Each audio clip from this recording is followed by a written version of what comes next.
I'm Amelia, and I'm 28 years old. The moment I unlocked the door to my brand new bakery, my phone buzzed with a group chat message that made my hands shake. It was from my brother Marcus, and the text read, "Taking bets on how long before she crawls back begging for a real job. I give it 3 months." Below it, a string of laughing emojis from my entire family. My sister Diane had written, "Generous. I say 6 weeks." My father's response was the knife that twisted deepest. Her desserts? Not even a dog would eat them. I stood there, flour still on my apron from the morning's prep, staring at words that should have destroyed me. Instead, I did something they never expected. I smiled, slipped my phone into my pocket, and opened the door to the biggest success story they would ever witness. Where are you watching from today? Drop your location in the comments below and hit that like and subscribe button. If you've ever felt underestimated by the people who should have supported you most, you'll definitely want to stick around for what happened next. Let me take you back 6 years, because that's when this whole beautiful disaster started. I was 22, working double shifts at Monroe's Cafe downtown, spending every spare moment in my tiny apartment kitchen perfecting recipes. My hands were permanently stained with vanilla extract. My hair constantly smelled like caramelized sugar, and I had never been happier. Baking wasn't just a hobby for me, it was oxygen. Every perfectly risen croissant, every delicate macaron, every layer cake that came out exactly right felt like proof that I could create something beautiful in a world that constantly told me I wasn't enough. My family had other opinions.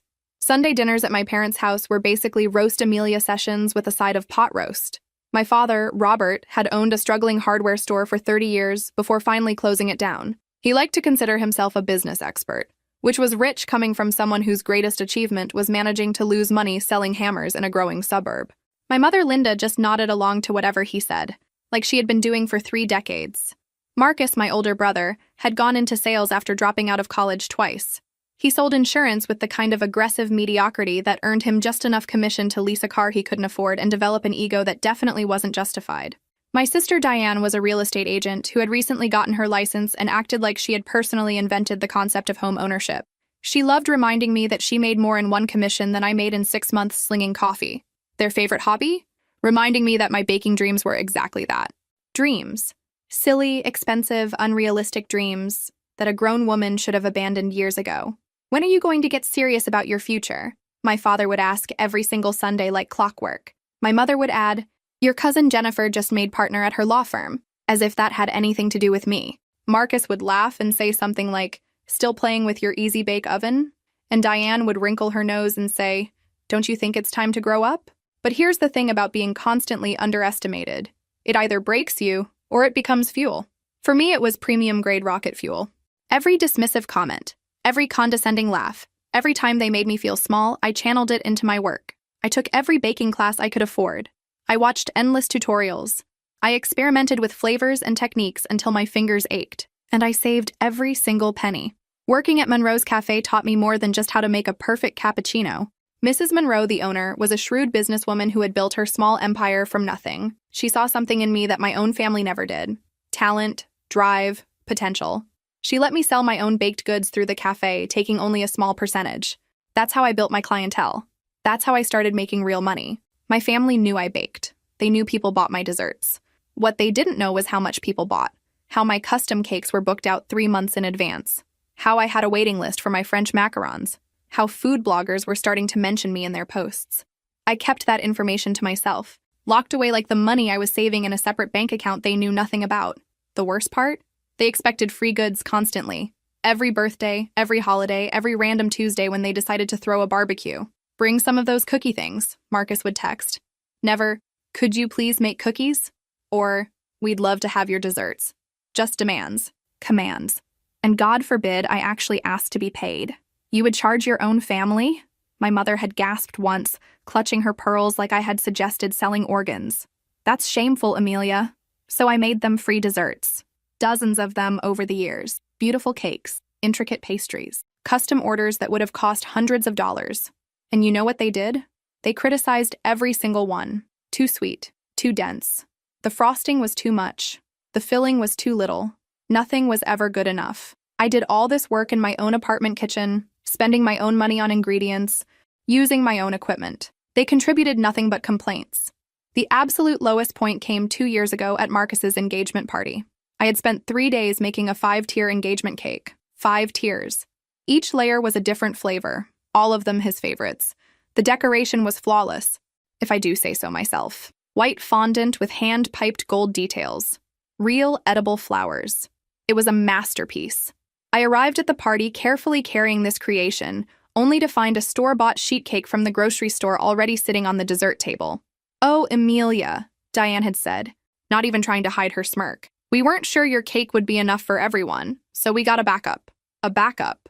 My 5-tier custom cake needed a backup grocery store sheet cake. The message was clear. The humiliation was intentional. I smiled, set my cake down next to the cheap alternative, and watched as guests completely ignored the store-bought option and devoured every crumb of mine. I watched my family's faces as people asked who made the incredible cake. I watched Marcus try to take credit before his fiancée corrected him. It was a small victory, but it was mine. That night, I made a decision. I was going to open my own bakery. Not someday. Not eventually. Soon. And I wasn't going to tell my family a single thing until the day I opened the doors. Last year, I made just over $50,000 selling baked goods from my apartment kitchen while working full-time at the cafe. That money, combined with my savings, would be my foundation. My family thought I was wasting my life. I was actually building an empire, one perfectly baked croissant at a time. The next 18 months were a masterclass in secrecy and strategy. By day, I was still Emilia, the disappointing daughter who served coffee and wasted her time on a silly hobby. By night, I was building an empire. Every Sunday dinner became an intelligence-gathering mission. I listened to my father's uninformed business lectures and learned exactly what not to do. I watched my siblings brag about their mediocre achievements and understood the power of staying quiet until the right moment. I perfected the art of being underestimated. Mrs. Monroe became my unofficial business mentor. She introduced me to her accountant, her lawyer, her suppliers. She taught me about permits and insurance and health inspections.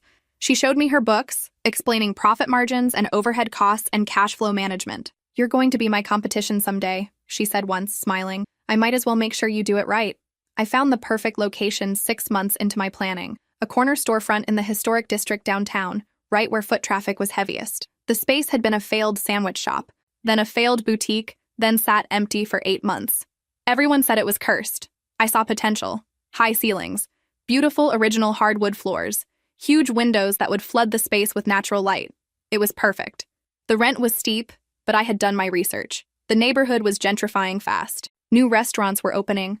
Young professionals were moving in. Coffee shops were popping up on every corner. What they needed was a real bakery, not a cafe that happened to have some pastries.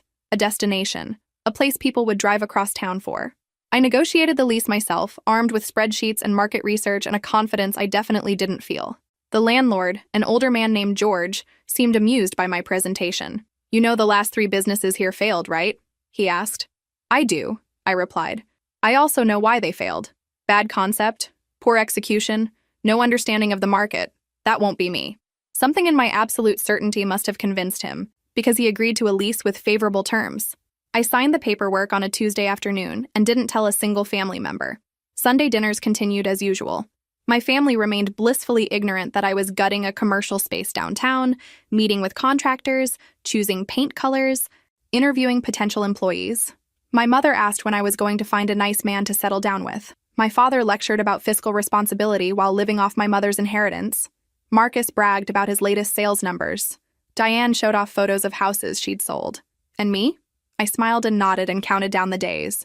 The renovations took 4 months.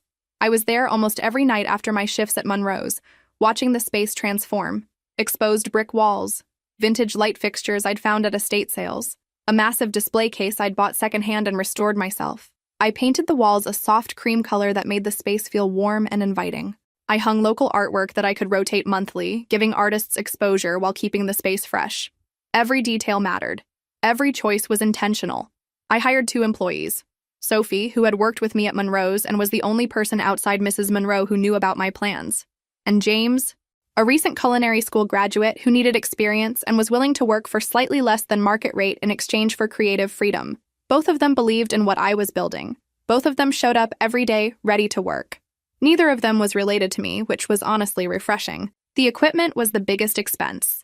Commercial-grade ovens, a professional mixer, proper refrigeration, display warmers. I couldn't cut corners on the tools of my trade. I maxed out my savings and took out a small business loan, triple-checking every number, making sure I could handle the payments even in a worst-case scenario. My father's failed hardware store had taught me one valuable lesson: hope for the best, plan for the worst. 3 months before the planned opening, I started building buzz. I created social media accounts and started posting behind-the-scenes content, photos of the renovation, sneak peeks of recipes, countdowns to opening day. I reached out to local food bloggers and offered them exclusive tastings. I partnered with other local businesses for cross-promotion. I did everything I could think of to ensure that opening day wouldn't be a silent, empty disaster. My family remained completely oblivious. They were too busy with their own lives to notice that I was rarely available anymore, too self-absorbed to question why I seemed tired at Sunday dinners, too convinced of my inevitable failure to imagine I might actually succeed. Their blindness was my advantage. I kept screenshots of some particularly cruel messages, not out of vindictiveness, but as private motivation, reminders of what I was proving wrong. 2 months before opening, the online chatter about my upcoming bakery started growing. Local food enthusiasts were genuinely excited. I was getting tagged in posts. People were asking questions. The anticipation was building exactly as I had hoped. My family still had no idea what was coming, and I intended to keep it that way until the very last moment. 2 months before opening day, my family discovered I had been wasting money on a commercial space.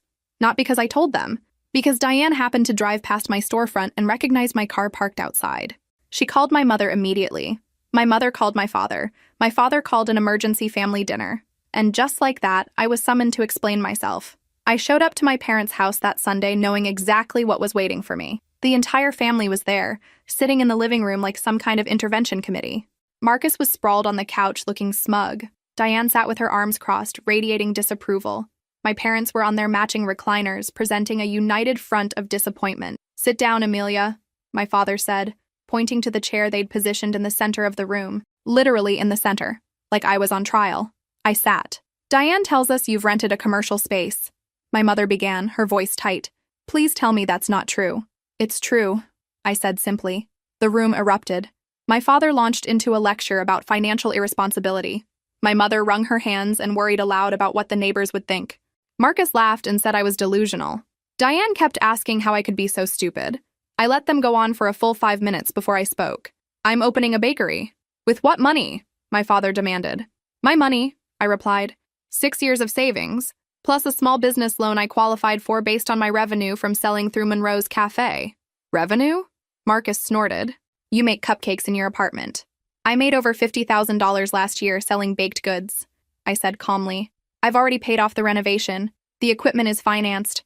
I've hired staff. I've built a customer base. This isn't a whim, it's a business." The silence that followed was delicious. My father's mouth was actually hanging open. Diane looked like she'd been slapped. Marcus sat up straight, his smugness evaporating. My mother just blinked at me, processing. "You're lying," my father finally said. "I have tax returns if you'd like to see them," I offered. I didn't, of course. I would never show them my financial information. But the bluff worked. He sat back, speechless. "This is going to fail." Diane recovered first, her voice sharp. "Do you know how many small businesses fail in the first year?" 70%. 80% actually, I corrected. "I've done the research. I know the risks. I'm prepared for them." "You're not prepared for anything," my father said, finding his voice. "You don't know the first thing about running a business." "Unlike your hardware store, you mean?" I asked sweetly. "The one that lost money for years before you finally gave up?" That probably wasn't fair. Actually, it definitely wasn't fair. But I was so tired of being talked down to by a man whose greatest business achievement was knowing when to quit. My father's face went red. My mother gasped. Marcus looked delighted at the drama. Diane leaned forward, ready to pile on. "Here's what's going to happen," my father said, his voice low and angry. "You're going to cancel that lease. You're going to return whatever equipment you can. You're going to accept that this fantasy is over and find a real job. Like an adult." "No," I said. Just that. Just no. "Excuse me?" I said no. "I'm 28 years old. I'm financially independent. I've built this business with my own money, my own work, my own time. You don't get a say in what I do with my life." The argument continued for another hour. They tried guilt. They tried fear. They tried claiming they were just looking out for me. They tried everything except actually supporting me. Finally, I stood up. "I'm opening Sweet Amelia's Bakery on October 15th, I said. "You're all invited to the grand opening. I hope you'll come." "We won't be there," my father said firmly. That's your choice, I replied, and walked out. I cried in my car for 20 minutes. Not because I was hurt, though I was, but because I knew, deep in my bones, that I had just burned a bridge. There would be no going back from this. No matter what happened with the bakery, my relationship with my family had fundamentally changed. And honestly, I was okay with that. Better than okay. I was free. The group chat exploded that night. I could see the notifications piling up, though I had learned to check it sparingly. The messages were predictable. Discussions about my delusions and inevitable failure. My father refusing to engage in their speculation, but making his disappointment clear. My mother caught between defending me weakly and agreeing with everyone else. Diane was the harshest, as always. Marcus seemed almost excited by the drama. I didn't respond. I just muted the notifications again and went back to my preparations. The final 2 months before opening were a blur of final preparations, inspection appointments, and mounting excitement. The local food blog Taste of the Town did a feature on upcoming restaurants, and Sweet Amelia's Bakery was included. The article had photos of the space, quotes from me about my vision, and enough detail to create serious buzz. The day it posted, my phone exploded with messages from people I hadn't talked to in years. Everyone wanted to know when I was opening. Everyone wanted to be there. Everyone except my family, who were probably too focused on their predictions of failure to notice. 3 days before the grand opening, I sent out formal invitations to everyone I knew. Friends, former teachers, regular customers from Monroe's, local business owners, and yes, my family. I sent each family member a beautifully designed invitation with the date, time, and address. The message was simple. Join me in celebrating the grand opening of Sweet Amelia's Bakery. October 15th, 10 a.m. I can't wait to share this dream with you. Not one of them responded, not even to say they weren't coming. Just silence. I knew what that meant. On the day I opened my dream bakery, my family would be nowhere to be found. October 15th dawned cold and clear, one of those perfect autumn mornings that felt like a blessing. I arrived at the bakery at 4 a.m., unable to sleep anyway, and immediately threw myself into work. Sophie and James arrived by 5, and together we started bringing our carefully planned menu to life. Croissants that had been proofing overnight went into the oven, filling the space with that unmistakable butter and yeast aroma. Fruit tarts were assembled with precision, cakes were frosted, cookies were displayed. By 8 a.m., Sweet Amelia's Bakery looked like something out of a magazine. I had tried not to think about my family. I really had. But around 9, with an hour until opening, I caught myself checking my phone. No messages. I looked out the window, half expecting to see my mother's car pulling up. Nothing. I told myself it didn't matter. I told myself I didn't need them. I almost believed it. At 9:30, my phone buzzed. Finally.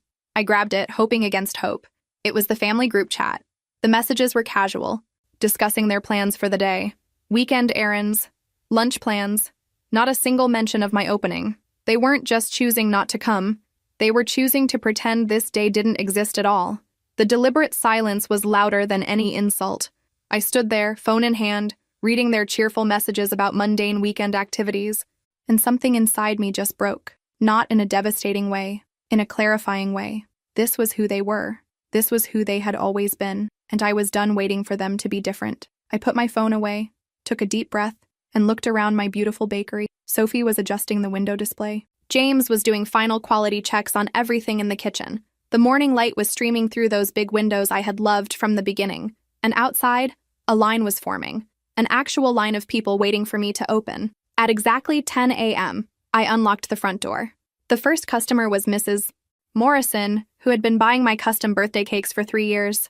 Behind her was David, a food blogger who had been hyping the opening for weeks. Behind them were at least 20 more people, all smiling, all excited, all there for me. The first hour was chaos. Beautiful, overwhelming, profitable chaos. People kept coming. The line wrapped around the block. Every single item we had prepared was selling. Customers were taking photos and posting them on social media immediately. Within an hour, we were trending locally. By noon, we had sold out of croissants and had a waiting list for custom orders. Mrs. Monroe showed up around 11, beaming with pride. "I knew you would do it," she said, hugging me tight. I absolutely knew it. Local business owners stopped by to welcome me to the neighborhood. The mayor's office sent flowers. A reporter from the local newspaper asked for an interview right there on the spot. It was everything I had dreamed of and more. It was validation. It was success. It was proof that I had been right all along. Around 2 p.m., as the initial rush was finally slowing down, my phone started buzzing. Multiple calls, multiple texts. all from family members. I ignored them all, busy with customers, busy with this incredible day I was having. Finally, around 3, during a brief lull, I checked the messages. My father: "We need to talk about the business." My mother: "Please call me, it's important." Marcus: "Okay, maybe I misjudged this. Call me." Diane: "We should meet. ASAP." The business. Not my business. The business. As if it were already theirs. This morning, they couldn't even acknowledge my opening existed. Now, after seeing the lines and the social media buzz and the clear signs of success, suddenly they wanted to talk. I didn't respond. Instead, I went back to work, serving customers who actually appreciated what I had built. The rest of the day flew by in a blur of sales and compliments and sheer exhaustion. By the time we locked the doors at 6 p.m., we had made more money in 8 hours than I had dared to project for an entire week. The shelves were nearly bare. The order book was full. And I was absolutely, completely, perfectly vindicated. Sophie and James stayed late to help me clean up and restock for tomorrow. We worked in comfortable silence, occasionally breaking into laughter about some moment from the day. Around 8, as they were leaving, James turned to me and said, "Your family didn't show up today, did they?" I shook my head. "Their loss," Sophie said firmly. "Absolutely their loss." After they left, I sat alone in my bakery, in the space I had built with my own hands and my own vision, and I allowed myself to feel everything: the hurt, the anger, the triumph, the joy, all of it. Tomorrow, I would deal with my family's sudden interest. Tonight, I just wanted to sit in my achievement and savor it. The next morning, I arrived at the bakery to find my father waiting outside. It was barely 6:30 a.m., and I could tell from his appearance that he had been there for a while, trying different times to catch me. Coffee cups littered the bench beside him. The man who never woke up before 9 had clearly made several attempts to figure out my schedule. I considered pretending I didn't see him and going in through the back entrance. Instead, I walked right up to him. "We're not open until 8, I said, unlocking the door. "I'm not here as a customer," he replied, following me inside. "I'm here as your father." I turned on the lights and started my opening routine, letting him stand there while I moved around the space.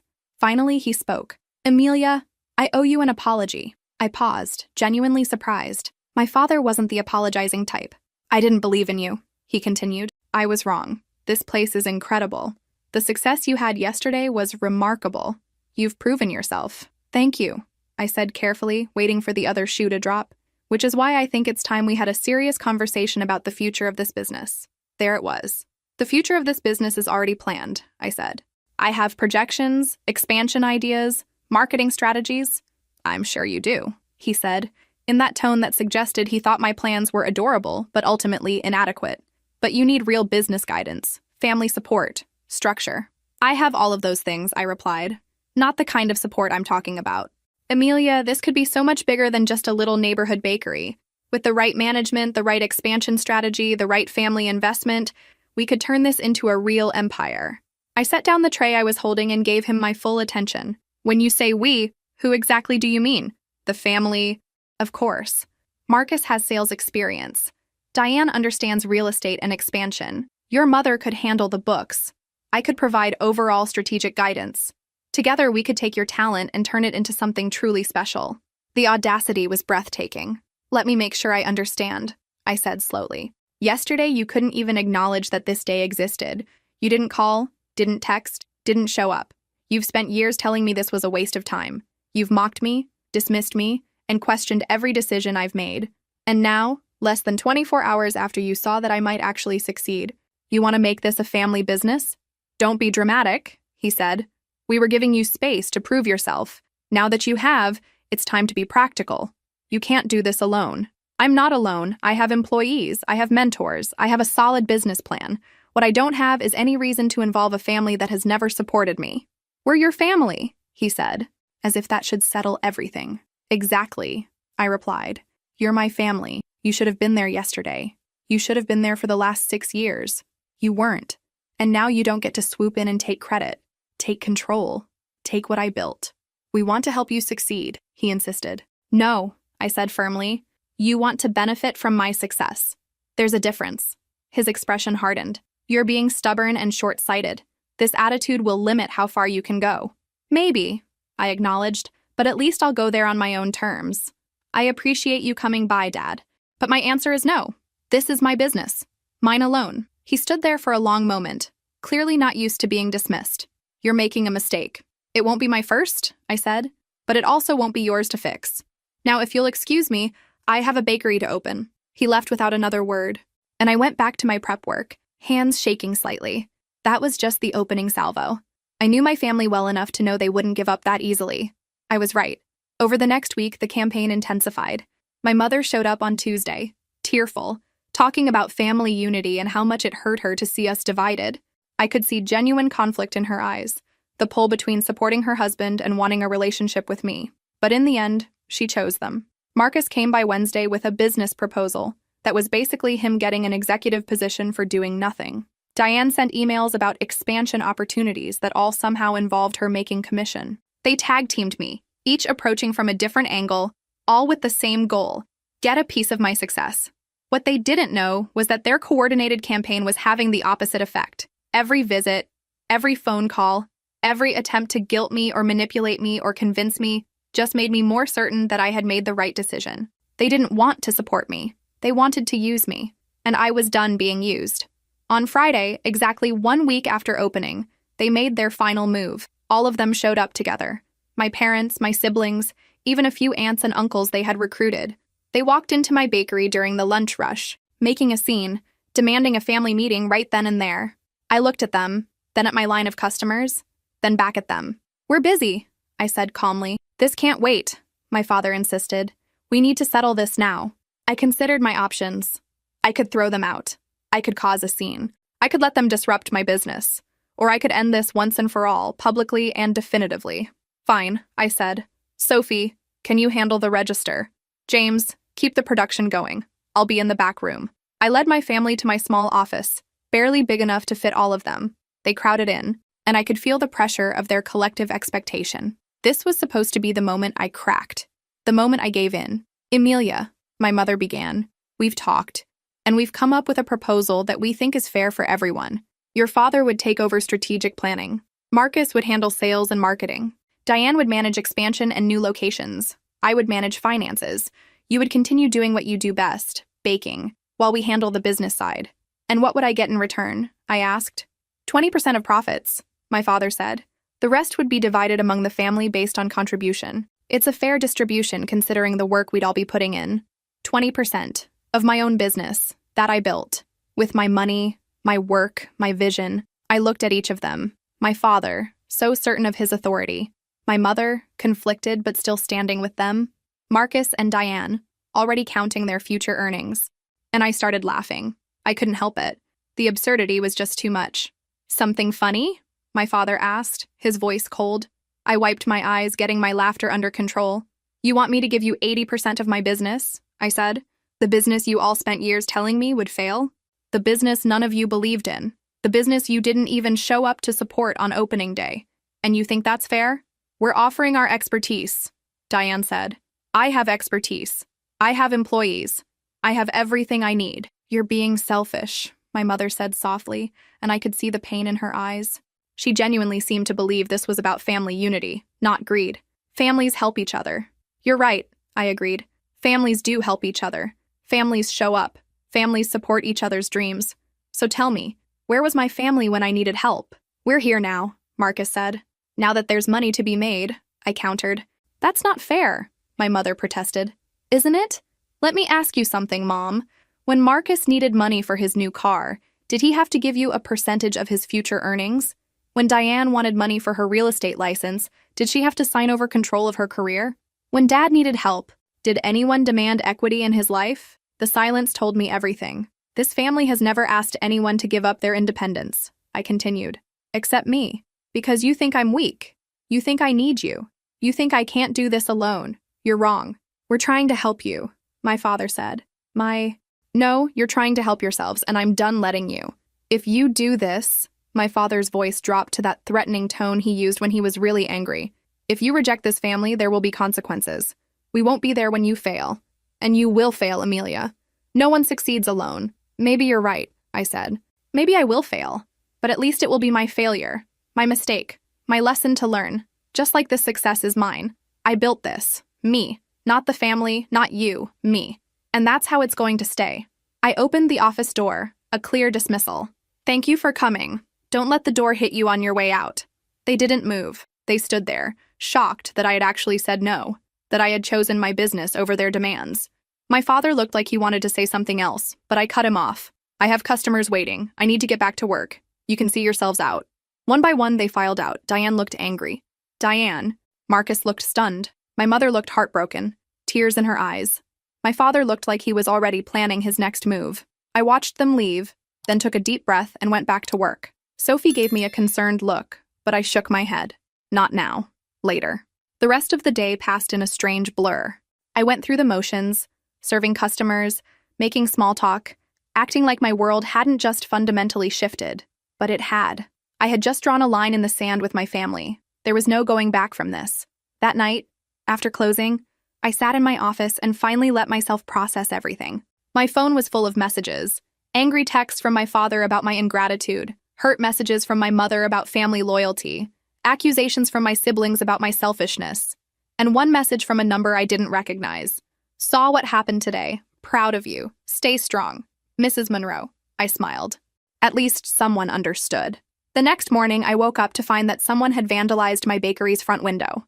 Nothing major, just some spray paint. The words were clear, though. Family traitor. I stood there, looking at the graffiti, and felt something shift inside me. This wasn't just about business anymore. This was war. I took photos, filed a police report, and called a cleaning service. By the time the bakery opened, you would never know anything had happened. The police officer who took the report was sympathetic but realistic. Without witnesses or security footage, these cases are hard to solve, he explained. But we'll keep an eye out. I nodded, already knowing I would handle this my own way. The attacks became more sophisticated after that. Someone left a 1-star review online claiming food poisoning, completely fabricated. I had it removed, but not before it had been shared. Someone called the health inspector with an anonymous tip about violations. The inspection was thorough and found nothing, but it was clearly harassment. Someone even tried to poach Sophie, offering her more money to work for a competitor that didn't exist yet. They were trying to break me, to prove that I couldn't do this without them. What they didn't understand was that every attack just made me more determined. I documented everything, every vandalism attempt, every fake review, every suspicious incident. I kept records, took screenshots, filed reports. If they wanted to play dirty, I would be prepared. 2 weeks after the confrontation, I got a visit from a lawyer. Not my lawyer, my father's lawyer. He handed me papers. They were attempting to sue me, claiming that because I had received emotional and financial support from them over the years, they deserved compensation for their contribution to my success. It was ridiculous, baseless. It would never hold up in court. But it was expensive to fight. I called my own lawyer, the one Mrs. Monroe had recommended. She listened to everything, reviewed the documents, and started laughing. "This is the most desperate thing I've seen in years," she said. "They have no case. None. But they know that fighting it will cost you money and time. They're banking on you settling just to make it go away." "I'm not settling," I said firmly. "Good," she replied, "because I'm going to absolutely destroy this case. Pro bono. Consider it my investment in karma." The lawsuit was thrown out in less than a month. The judge actually admonished my father's lawyer for wasting the court's time. But the damage was done. The stress, the distraction, the clear message that my family would stop at nothing to either control me or destroy me. I was exhausted, but I wasn't broken, not even close. Sweet Amelia's bakery continued to thrive despite, or maybe because of, all the drama. People rallied around me. Customers became fierce defenders. Local business owners offered support. The community had my back in a way my family never had. And through it all, I kept baking. Because that was what I did. That was who I was. And no amount of family drama was going to change that. But I knew this wasn't over. My family didn't give up easily. They were regrouping, planning their next move, and I needed to be ready for whatever came next. 8 months after opening, Sweet Amelia's Bakery had become a legitimate success story. We had been featured in 3 major food publications. Our social media following had grown to over 50,000. I had hired 2 more employees and promoted Sophie to assistant manager. The bank had approved my expansion loan without hesitation. Everything was going exactly according to plan, which meant my family was getting desperate. The first sign was Marcus showing up with a business card for a marketing consultant he swore could triple my revenue. The consultant turned out to be Marcus himself under a fake company name. I handed the card back and told him I already had a marketing strategy that was working perfectly, thank you very much. The look on his face when I called him out was worth every awkward family dinner I'd ever endured. Diane tried next, showing me incredible real estate opportunities for a second location. Every single property she showed me was either wildly overpriced, in a terrible location, or both. When I pointed this out, she got defensive and accused me of being ungrateful for her help. Help that I never asked for, by the way. I told her if I needed real estate assistance, I would hire an actual professional. She stormed out, nearly knocking over a display of macarons on her way. My mother took a different approach. She started coming by the bakery every week, sitting in the corner with her book club friends, ordering the cheapest items on the menu, and loudly discussing how worried she was about me. "She works so hard," I heard her tell her friends one afternoon. "I'm afraid she's going to burn out. She never had good judgment about her limits." I walked over with a bright smile and offered them a free dessert sampler. "On the house," I said sweetly, "since you're all so concerned about my well-being." The passive-aggressive energy at that table could have powered the city, but it was my father's strategy that actually caught me off guard. He started spreading rumors in the business community. Nothing provable, nothing I could sue him for, just whispers, questions about my loan, suggestions that my success was built on family money I had stolen, implications that the bakery was a front for something less legitimate. Suddenly, potential business partnerships were falling through. Networking events got awkward. People who had been friendly started treating me with suspicion. I found out about it from George, my landlord. He pulled me aside one morning and said, "I've been hearing some strange things about you. Amelia, I don't believe them, but I thought you should know people are talking." He told me everything. The rumors, the source, the damage it was doing to my reputation. I thanked him, went back to my office, and had exactly 5 minutes of pure rage before I got myself under control. Then I started planning my response. If my family wanted to play the reputation game, I would show them how it was really done. I reached out to every journalist who had featured the bakery. I contacted local business associations. I arranged speaking engagements at entrepreneurship events. I became aggressively visible, telling my story everywhere I could. The story of a woman who built a successful business from nothing despite her family's opposition. People loved it. The underdog narrative, the self-made success, the family drama just made it more compelling. Within 2 weeks, the narrative had completely flipped. My father's rumors were drowned out by a wave of positive press. Local news did a feature on me. A national baking magazine wanted an interview. A popular podcast asked me to be a guest. I wasn't just a local bakery owner anymore. I was becoming a brand, and my family absolutely hated it. Sophie noticed the change in me around this time. "You seem different," she said one evening as we were closing up. "More confident. Like you've finally stopped waiting for permission to be successful." She was right. I had spent so much of my life seeking my family's approval, afraid of their judgment, trying to prove myself worthy. Now I realized I didn't need their approval. I never had. The only person I needed to prove anything to was myself, and I had already done that. James, meanwhile, was becoming an invaluable asset in the kitchen, developing new recipes and maintaining quality control standards that exceeded even my expectations. What do you think will happen next? Drop your predictions in the comments below and don't forget to hit that subscribe button. Trust me, you won't want to miss what's coming. I made a decision that would change everything. I was going to expand, not just a second location, but a whole new business model. A central production facility that could supply multiple retail locations, wholesale to other cafes and restaurants, and handle the growing demand for shipping orders nationwide. It was ambitious, it was risky, and it was absolutely necessary. I brought in a real business consultant, not my brother in a fake mustache. She reviewed my numbers, my growth trajectory, my market position, and confirmed what I already knew. I had the foundation for something much bigger than a single bakery. We spent 3 weeks developing a comprehensive expansion plan, production facility first to establish capacity, then new retail locations over the following months. The timeline was aggressive but achievable. The loan process was more complex this time. Bigger money, more scrutiny, more risk, but my track record spoke for itself. 8 months of solid profits, impeccable financial management, a growing brand with serious market presence. The bank approved a loan that made my first one look like pocket change. I signed the papers and allowed myself exactly 10 minutes of terror before getting back to work. Finding the right production facility took 3 months. I needed space, proper zoning, room for expansion, and a location that made logistical sense. I found it in a warehouse district that was slowly being revitalized.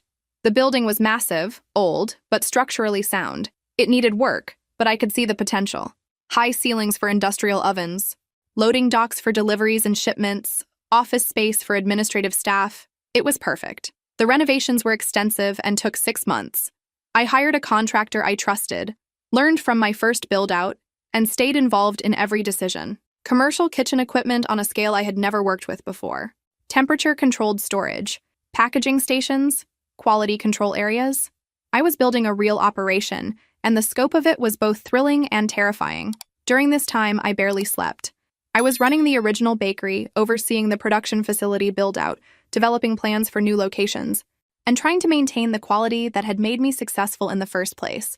Sophie essentially ran the day-to-day bakery operations while I focused on expansion. James took on more responsibility in recipe development and training new staff. I promoted them both and gave them equity stakes in the company. They had earned it.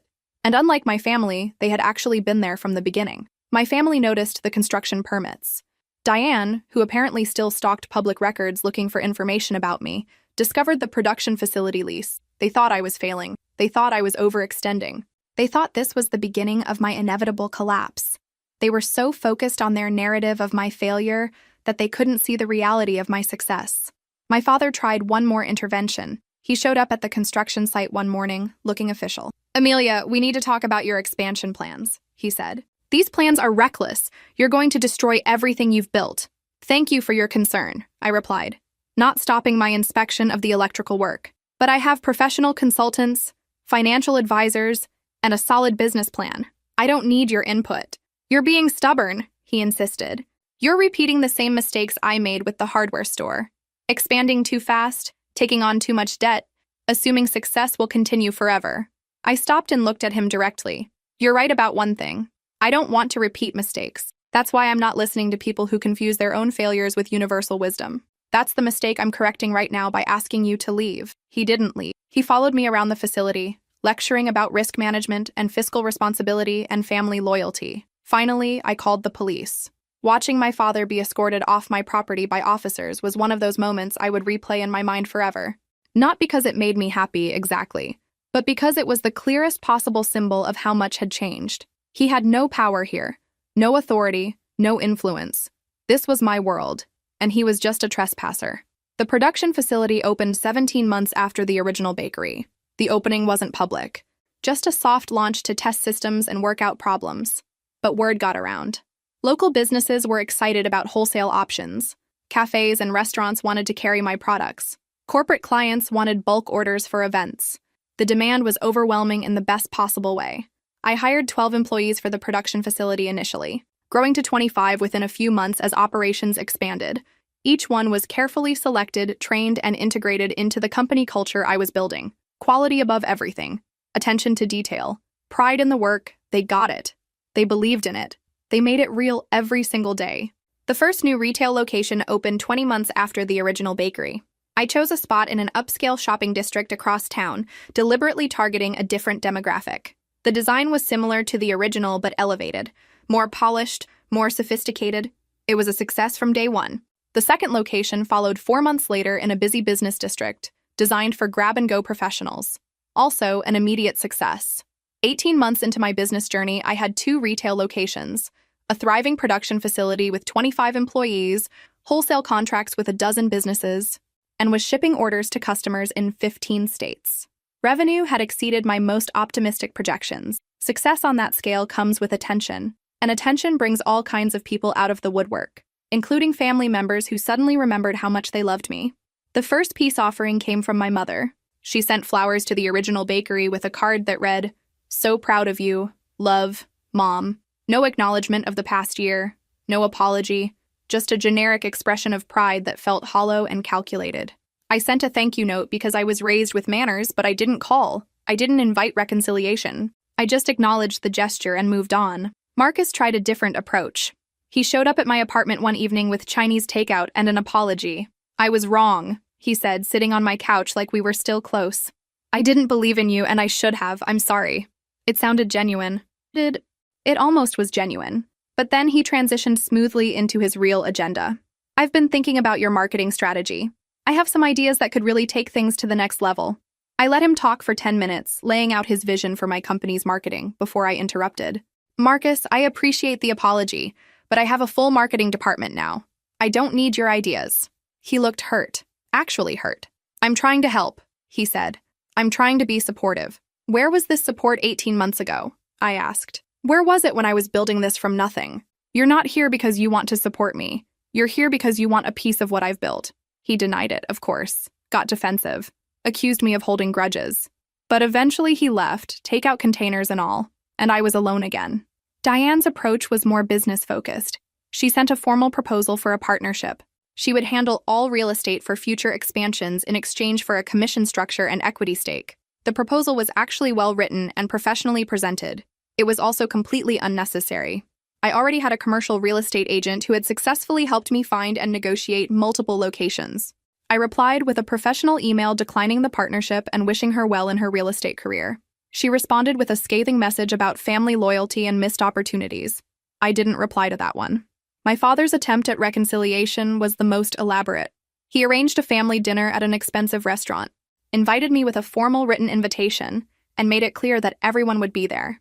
The invitation emphasized that this was about moving forward, healing old wounds, and reuniting the family. It was emotionally manipulative and transparent, but I'll admit I was curious.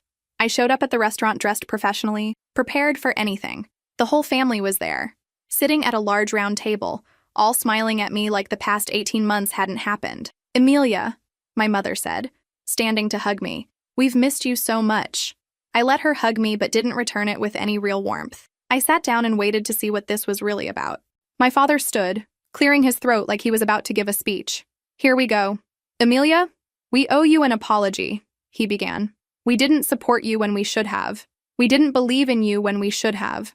We allowed pride and stubbornness to damage our relationship. For that, we are truly sorry."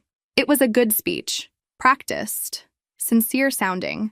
The whole family nodded along, adding their own apologies and expressions of regret. I listened without interrupting, waiting for the real agenda to emerge. "We want to make things right," my father continued. "We want to be a family again, and we want to support your success in whatever way we can." There it was. "What exactly did you have in mind?" I asked. My mother jumped in. "We know you're expanding rapidly. That kind of growth requires family support, trust, people who have your best interests at heart. We've put together a proposal," Diane added, sliding a folder across the table. "A family investment structure that would provide additional capital for expansion, while giving everyone a stake in your success." I opened the folder. It was detailed, professional, clearly prepared by an actual lawyer or financial advisor. They wanted to invest $500,000, raised by selling some family properties and bringing in outside investors they knew, in exchange for 40% equity and board seats for my father and Marcus. It was structured to look generous, like they were helping me, but I saw what it really was. A takeover attempt disguised as family reconciliation. I closed the folder and looked at each of them. They were all watching me with hopeful expressions, waiting for me to be grateful, waiting for me to accept, waiting for me to finally let them in. "No," I said simply. The smiles faltered. "Amelia, you didn't even consider it," my father said. "I don't need to. I don't want your money. I don't want your involvement. I don't want to pretend the past 18 months didn't happen just because you've decided it's now profitable to support me. We're offering you a substantial investment," Marcus said. "I already have investors. Real investors who believed in me before I was successful, who took risks on me when you were hoping I'd fail. This is family," my mother said, her voice trembling. "This should mean something." "It should," I agreed. "But you made it very clear what family meant to you. And now you don't get to rewrite that history just because the ending didn't go the way you planned." The dinner deteriorated quickly after that. Accusations, guilt trips, anger. They cycled through every manipulation tactic they had. But I had grown beyond their influence. Their words couldn't touch me anymore. I stood up, placed my napkin on the table, and prepared to leave. "Thank you for dinner," I said. "And for the clarity. I needed this reminder of exactly why I built my life without you." 2 years after opening my first bakery, I received a call that changed everything. It was from a corporate acquisitions firm representing a major national food conglomerate.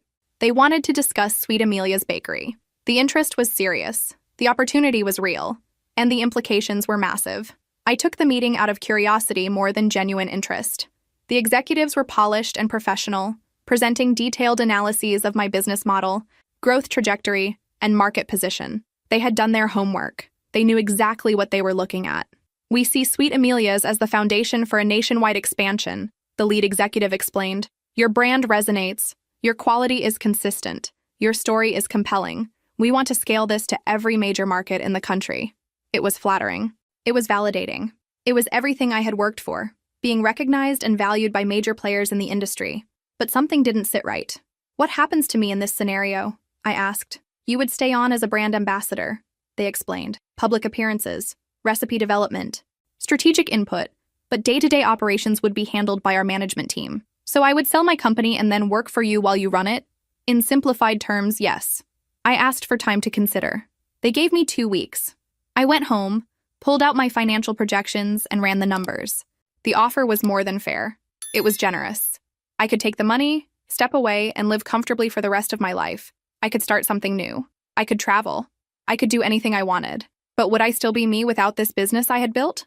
I called Mrs. Monroe for advice. She had been my constant supporter throughout this journey, offering wisdom when I needed it most. She listened to everything and then asked me a simple question. Do you want to sell? I sat with that question for a long moment. No, I finally said. I don't. This is mine. I built it. I'm not ready to let it go. Then don't, she said simply. But there might be a middle ground worth exploring. That conversation led me to my lawyer and a very different kind of negotiation. I went back to the acquisition firm with a counteroffer. I wouldn't sell, but I would license my brand and recipes for a franchising agreement. They would get access to everything they wanted, but I would retain ownership and control. They would pay royalties. I would maintain final approval on all brand decisions. We would grow together, but on my terms. The negotiations took 6 weeks. Back and forth, concessions on both sides, legal teams earning their money. But eventually, we reached an agreement. A franchising deal that would launch Sweet Amelia's bakery locations nationwide while keeping the original company firmly in my control. The financial terms were incredible. Guaranteed royalty payments, expansion support, marketing budgets I could never have afforded on my own. It was everything I wanted without giving up what I had built. The day I signed the contract, I sat in my lawyer's office and felt something I hadn't felt in a long time. Pure, uncomplicated joy. I had done it. I had taken my dream and turned it into something bigger than I had ever imagined, and I had done it on my own terms. No family interference, no compromise. Just my vision, my work, my success. I didn't tell my family immediately. I sat with the news for a few days, enjoying the private knowledge of just how wrong they had been about me. But eventually, the news broke publicly. The press release went out. The business journals picked it up. Local news covered it. Within 24 hours, everyone knew that Sweet Amelia's bakery was going nationwide. My phone exploded. Congratulations from friends, interview requests from media, messages from customers, and of course, messages from my family. Dozens of them. My father wanted to discuss the business implications. My mother was so proud. Marcus had networking ideas. Diane had real estate contacts. They all wanted in. Again. Still. Always. I ignored every single message from them and focused on the work ahead. The franchising rollout was aggressive but manageable. Locations would open steadily over the next few years. Each one carefully selected, properly trained, held to the same quality standards I had established from the beginning. I was involved in every aspect: training programs, quality control, brand consistency. It was exhausting and exhilarating and exactly what I wanted to be doing. Sophie had been promoted to operations director, overseeing all retail locations. James was now head of product development, ensuring every franchise maintained our quality standards. Mrs. Monroe had joined my board of directors, providing the wisdom and guidance that had been instrumental in my success. I had built a real team, a real family of choice.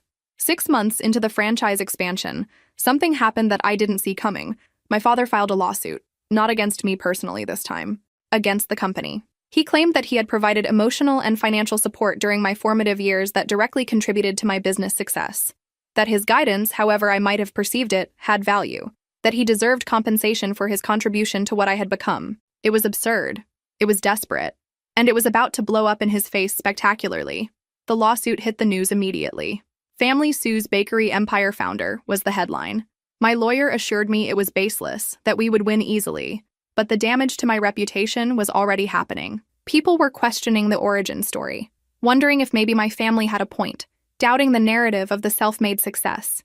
It was exactly what my father wanted. If he couldn't profit from my success, he would try to destroy it. I made a decision that morning that some people thought was reckless. I decided to fight back publicly. I called a press conference. My PR team thought I was crazy. My lawyer advised against it. But I knew my family. I knew their tactics. And I knew the only way to beat them was to expose them completely. Mrs. Monroe stood by my decision, offering her support and encouragement. The press conference was packed. Journalists, cameras, microphones everywhere. I stood at the podium, looked directly into the cameras, and told my story. I told them about 6 years of saving every penny while my family mocked my dreams.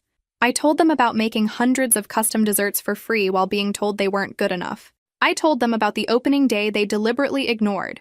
I showed documentation of my financial independence. I showed bank records proving every investment in my business came from my own money. I destroyed their narrative with facts, documentation, and brutal honesty. My father claims he contributed to my success, I said. He's right. Every insult, every dismissal, every moment of doubt he planted in my mind contributed to my success, because every time he told me I would fail, I worked harder to prove him wrong. So yes, he contributed, just not in the way he thinks he deserves to be compensated for. The room was silent. Then someone started clapping, then another. Within seconds, the entire press conference was applauding. The interview went viral. Not just local news, national news, social media. Everyone was talking about it. The narrative shifted completely. I wasn't being sued by family. I was a victim of family exploitation, trying to cash in on success they never supported. The public sympathy was overwhelming. My family's reputation was destroyed overnight. Local businesses refused to work with them. My father's consulting business dried up. Marcus lost clients. Diane's real estate career tanked. They had tried to hurt me and ended up hurting themselves. The lawsuit was dismissed within 2 weeks. The judge cited lack of evidence and called the claim frivolous. My father was ordered to pay my legal fees. It was a complete victory. But I wasn't done. I filed a countersuit. Harassment, defamation, attempted sabotage. I documented every vandalism attempt that police couldn't formally solve, but I knew they were behind. Every fake review, every malicious rumor, every action they had taken to try to destroy my business. My lawyer smiled when she saw the evidence I had compiled. "This is going to be fun," she said. The countersuit terrified them. My father called me directly, something he hadn't done in months. "Amelia, please," he said, his voice different, smaller. "We can work this out. Family shouldn't fight like this." "You're right," I agreed. "Family shouldn't, but you taught me that we stopped being family a long time ago. The moment you chose to bet on my failure instead of support my dreams. I made mistakes," he admitted. "We all did, but this lawsuit will destroy us. Financially, professionally, socially. Is that really what you want?" I thought about that question. Did I want to destroy them? A year ago, maybe I would have said no. I would have found some way to forgive, to compromise, to maintain the relationship, but not anymore. "What I want," I said slowly, "is for you to understand consequences. You tried to take my business. You tried to ruin my reputation. You tried to steal my success. Now you get to face the results of those choices. Please," he said again, "there must be something we can do, some way to settle this." I considered. "Drop all claims, sign legal documents promising never to interfere with my business again, public apology acknowledging your actions, and stay out of my life, permanently." The silence on the other end was long. "And if we do that, you'll drop the countersuit?" "I'll consider it," I replied. "But the decision will be mine, just like everything else in my life." They agreed to my terms.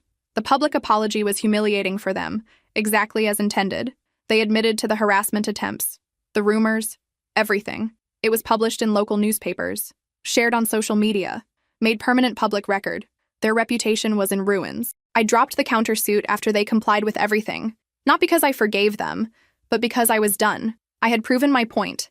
I had protected my business. I had won. And now I wanted to move forward without them dragging behind me like chains. The final piece of closure came in an unexpected form. A letter from my father. Not an email, not a text. An actual handwritten letter. It arrived at my office 6 months after the lawsuits were settled. "Amelia," it read, "I don't expect you to forgive me. I don't expect you to respond to this letter. But I need you to know that I understand now what I did to you. I spent so long believing that my failure in business meant I understood business. I projected my insecurities onto you. I tried to prevent you from succeeding because your success highlighted my failure. That was wrong. You deserved support. You deserved belief. You deserved family. I'm sorry I couldn't give you that. I'm sorry for everything. I hope someday you can be happy, even if I'm not part of that happiness. Dad."